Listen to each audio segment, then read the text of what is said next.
to stand up. Not only is the rabbi a chef, he's also a stand-up comedy. Next week on the introducing to you for the first.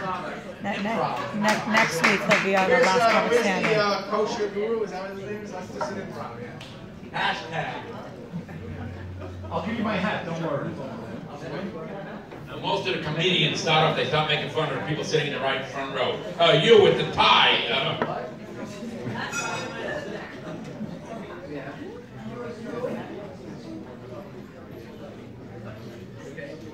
The notes I have in front of me from the funeral I did yesterday.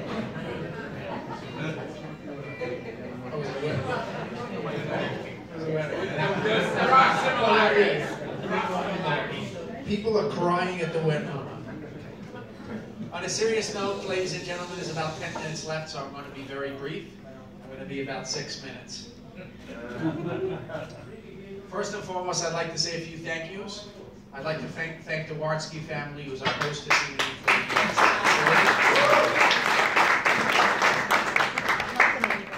The second thank you I'd like to make is to Jack Kashitsky, who's another host this evening responsible for food. And, since I have the mic, and he loves me, and he loves the attention, he's going to be turned better than he already is. Jack has moved up to Rhinebeck just about a year ago, maybe 13 months ago. It has been a real honor and pleasure for him to participate in our community. He's been very supportive of all the work that we do. So Simi and I are very, very grateful for everything that you do. We're sorry that your wife was not able to be here with you this evening. Thank you. And my wife left. Yeah, I think she thinks I'm going to embarrass her on national television. I told her, you married me, it's too late. Be that as it is. Is she here? I am, right here. I'm going to go in there. I'm not standing up, I'm sitting. I'm not wearing my glasses. I've been going with the wrong person tonight. It was only a cooking competition, right? I'd just like to publicly thank Tivi for all the support she gives me on a daily basis, and specifically for this show as well. For those that are standing, there's still some seats in the front. I know this is not the, at synagogue, no one wants to sit in the front row because they're too close to the rabbi. But Now you could go to the chef. so,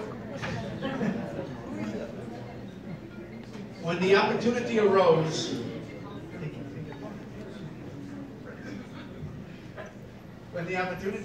for me to compete in Chabad, I felt that it was a very, very special opportunity for me, considering the fact that one of the things I do is I teach kosher to the future chefs and bakers at the Culinary Institute. Those that live in Dutchess County know that we're very lucky to have the Culinary Institute. Not that I've ever eaten at one of the 5 restaurants at the Culinary, but I do get the pleasure of having the students work for us at every event that we put together. And therefore, at some level, it's a passion for me to discuss kosher and show that when one keeps the highest levels of kashrus and the highest levels of kosher, they're still able to do it and not necessarily sacrifice the pleasures, some of the pleasures that this world has to offer. As we know, the Hasidic teachings that all that God has put in this world is for man to utilize and enjoy and elevate. And food, it may be the most important one of them. Man is very different than all the other species. All species, the way they get their sustenance is they do not do anything to it before they consume it. When animals come across their prey, their prey within the animal kingdom, they just go ahead and eat it. Human beings, we take it, we cook it, we prepare it, we take the grain and turn it into flour and turn it into bread. There's a big process that we do as human beings. And the reason is because our job is to elevate the sparks within the food. And therefore the physical preparation is only a mirror, it only mimics that what we're supposed to do on the spiritual level and the spiritual plane as well. So therefore food is a very big part of our religion, a very big part of what I believe us as Jews and us as Hasidim. And therefore the opportunity was a very, very special opportunity for me. As you'll see tonight, I don't know that I hope that I represented properly. I hope that I made a true Kiddush Hashem. There are about, depending on which episode, hopefully it's one of the best episodes, in between 3 and 4 million viewers. So really it is an opportunity to discuss and showcase kosher food. Besides being the first rabbi to compete on Chabad and the Food Network, I also did not taste any of the food that I prepared. So I have to rely on my taste, my smell, my sight, and the person standing next to me, who I think was lying to me throughout the entire time. That's one way they get sabotaged. One way they get sabotaged. What time is it? 9. Oh, the show was airing at 9 o'clock. We missed it. Okay, the second thing is when you're watching the show, which is very interesting, all the pots and pans that I used, as well as the utensils, all have a little piece of tape around it. All my utensils were brand new, so they were kosher.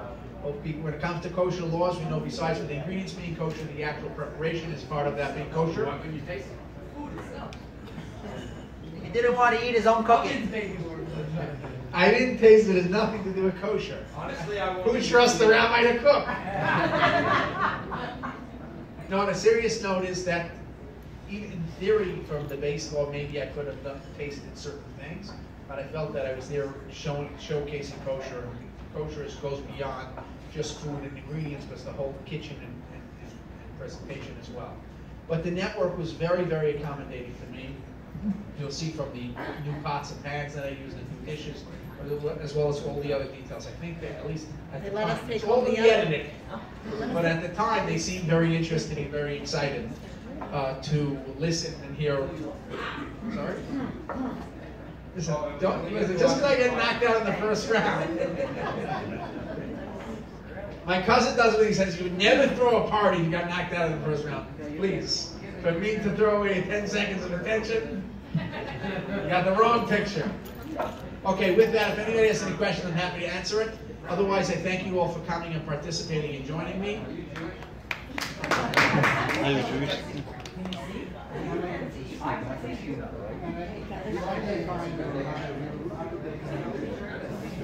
Mazel, as they say in Yiddish. But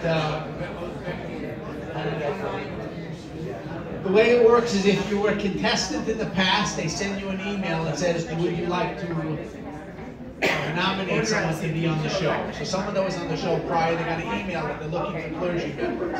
The reason they were looking for clergy members, they once had a nun compete, and the nun did, they liked the nun's personality, so they decided to do a clergy episode. And they did a clergy episode. They interviewed me in 2014 for 2 hours, and that was only for the production company to send a minute clip from those 2 hours to see if I'm good enough to be cut into the cut. In November 2014, they told me, by the way, we're filming in June of 2015. June of 2015 came and went, and I said that I didn't make it. She doesn't remember. But really, then they contacted me in August and said, oh, we forgot, we never made the show, we're still interested. So. So they actually, when did they actually film? And you can ask me details of the actual show. I actually don't remember it because we filmed in December. And since December now, thank God, quite a lot has gone by. Yeah.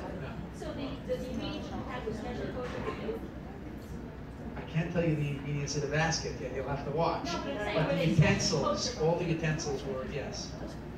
Okay. I think we're supposed to tell each other.